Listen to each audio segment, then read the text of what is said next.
Rise of the Ronin. This could be really good. Let's see.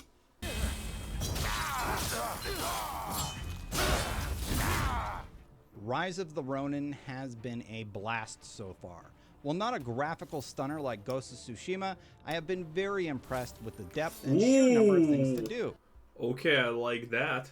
Okay, that's my kind of game instantaneously. The story is compelling and gives you motivation to keep going to see what's next. There's plenty of gear you can acquire to make a stronger build. Characters you meet during your journey will join your crew and fight alongside you. There's a transmogrification system that lets you customize your appearance.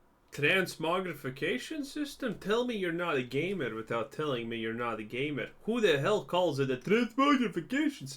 It's a transmog, dude, okay? Relax. It's well also having the best gear possible equipped, and you can pet cats. Nice. But more importantly than all that, the core and the cat looked really good. 10 out of 10 will play already, buying, pre-ordering deluxe edition. Gameplay felt like a mix of the storytelling and exploration in Assassin's Creed 2 with a smidgen of Ninja Gaiden combat and a dash of Dark Souls difficulty. In other words, this recipe seems to be a perfect mix of gameplay ingredients that I've been loving.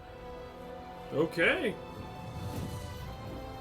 The main storyline of Rise of Ronin is all about a duo referred to as Blade Twins. In this case, it's believed that the duo are brother and sister who nearly suffered a terrible fate at a young age as their village burned to the ground.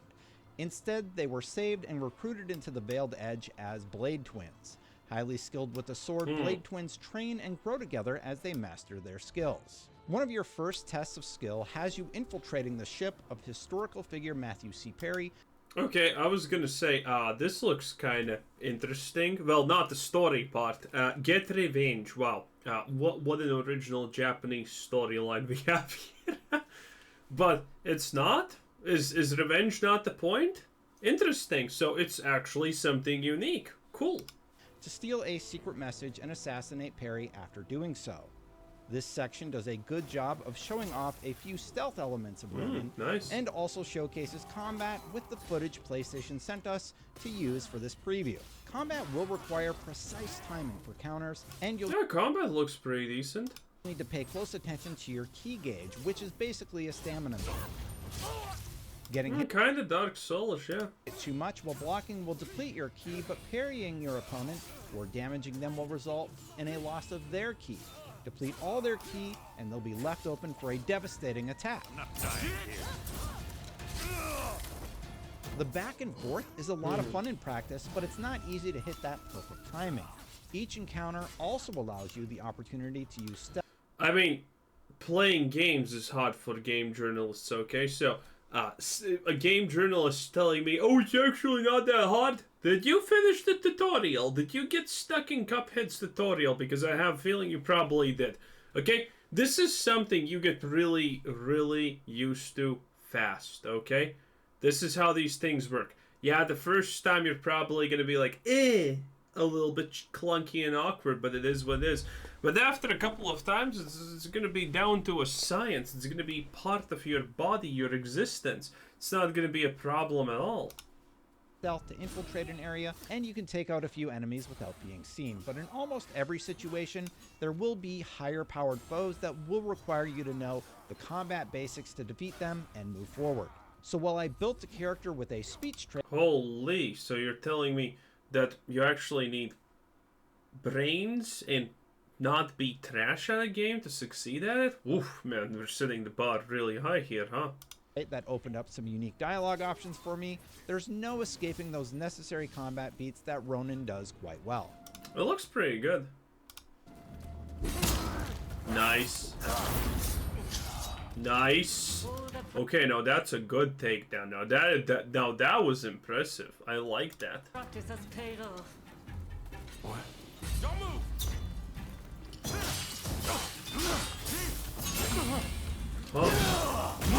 After this introductory section, Ronin really opens up.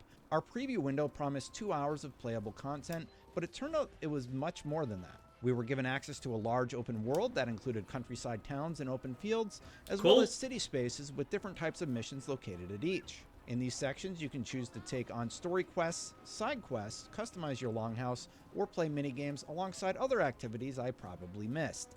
The provided footage we're allowed to use in this preview does a good job of Gatling gun, showcasing nice. a smattering of options available to players, but even this feels like it's just a glimpse into what's available, as I haven't even played some of what you're seeing yet.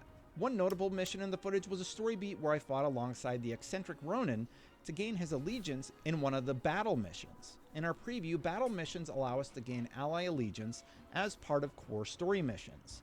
These are fun Okay, that's cool. excursions that have bonus objectives like defeat 3 formidable foes, and will have an impact on the overall story you wind up experiencing. The main objective in this case, So, things you do have consequences. I also like that. was to defeat Gonzo and decide his fate before looting some forged documents that would complete the quest. I could have murdered him right there, but I instead chose to spare Gonzo. Fast forward to the open world section, and I meet a character in the middle of nowhere asking me to deal with a person who swindled him out of money. Who did it Okay. turn out to be? None other than Gonzo, who is getting into trouble again. God even damn it. after I spared him earlier.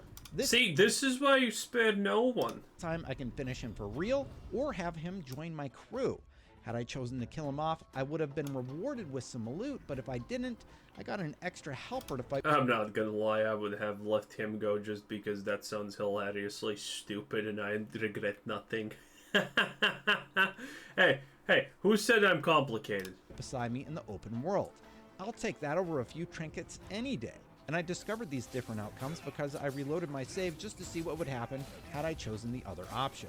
And while I had really been having fun with Rise of the Ronin up until this point, this was the It moment doesn't even look that bad. You can tell that the graphics are slightly weaker than you would like, but still looks good. And as long as it plays good, who even cares about the graphics part, honestly? I like it. Yeah, it kind of looks impressive. that really solidified how much I was liking this game. Great combat, an intriguing story, decisions that matter, tons of Ooh. stuff to do, and you can pet cats. Nice. I'm sold. My decision to spare Gonzo would pay off too, because in my upcoming story mission fight with Kira, I now had 3 allies going into battle instead of just 2. Myself, the eccentric Ronin, and Gonzo were an unstoppable trio ready to take Is that a name? The eccentric Ronin? I feel a little bit confused, not gonna lie. Kira down. And that's just in the opening missions. I am tremendously excited to see who else I can recruit into my group. These were the core missions that we got to experience in our preview, but there's a lot more to do. Well, it looks good. While running in the open world, you might come upon towns that are overrun with troublemakers that you'll need to dispatch to restore order. There are mini games like the Gatling gun firearm range that was teased in the footage Sony sent over.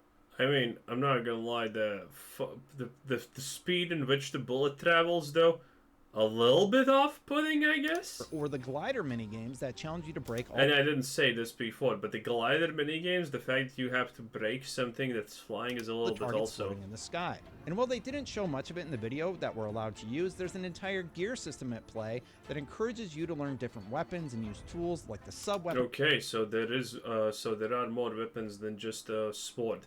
We saw it previously something, but I couldn't tell if that's an actual spear because of the attack way. class that includes things like throwing stars, rifles, bows, and more for combat to get a leg Bayonet, oof. up in battle. That's in addition to your main weapons, by the way, which have a smattering of samurai classics. Rise of the Ronin is poised to give players a lot to dive into, and while it doesn't quite live up to PlayStation's first-party open-world experience, Samurai classes my ass. Am I the only one who's tired of idiots saying, "Oh, the katana was the best weapon in the universe. It was the best thing ever. 3 billion folds. The sharpest steel ever." Katanas were shit, dude. Okay? Katanas were last fucking ditch option weapons in Japan, actually. If you were using a katana, you didn't use it because you're a honorable whatever. No, you used it because you were fucked. That's what it was, okay? Katanas were made out of the shittiest metal ever. That's why they got folded 3 billion times. Otherwise, the steel would have just literally cracked from just existing on its own. Okay? Pig iron. Japan was known for that. They had absolutely nothing in terms of iron. exclusives in the graphics department, the developers at Team Ninja have focused on what's important. An engaging story that has a great hook to keep you exploring, a fun gameplay system that will keep you striving to perfect your skills. Well, not that I honestly care about that, because, hey, katanas are cool at the end of the day. I like them. Well, I'm personally a spear guy myself. Well, primarily daggers, but sadly not a lot of games allow you actually to play main weapon daggers. And But, you all know. of that is found alongside a smattering of fun activities to challenge yourself with. I can't wait to see how it all comes together when Ronin launches later this month. For more Well, it's probably going to be pretty decent. I imagine the gameplay we saw here kind of looked good, except the shooting the bayonet part. Man, that looked slow. Yeah, that looked kind of really slow. Also, there's drop-off for bows. So aiming at the head, probably not smart at a long distance. But it does look good. It does look interesting. I don't think it's going to be something that I play. But I can see a lot of people who like Dark Souls and whatnot play this because, well, it's that type of game. And, you know, whatever. In any case, this was Quizzer saying thanks for watching, subscribe if you haven't already, and, well, have a nice day. Bye-bye.